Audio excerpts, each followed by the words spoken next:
Mbuyiseni, are we talking to him? I don't know. It is possible.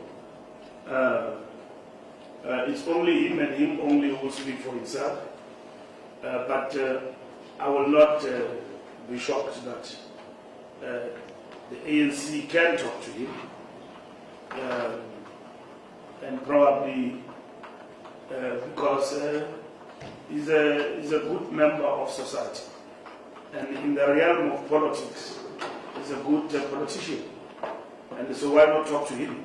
At the end of the day, it's him who can take a decision about his future. So when his party ejected him, and like that, I mean,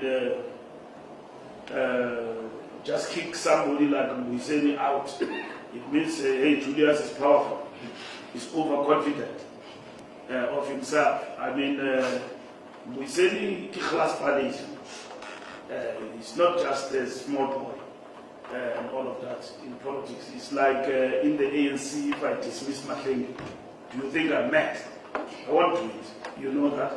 I'll actually beg her to stay if she were to think of jumping the ship. But if you are powerful, you are powerful. And then you think that Khalas Palisia Mbuyiseni can just be kicked out like that. So there's nothing wrong for ANC members and everyone to talk to Mbuyiseni. At the end is his choice. Whether, because he has formally left the EFF. I don't know whether he has left the EFF. I don't know. But I know in Parliament. But if he leaves his party, why not talk to him? And to join the ANC and contribute in the South African body politic of the country. So it's not the kind of guy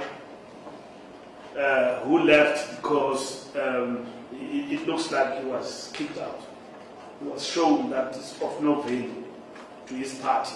So what?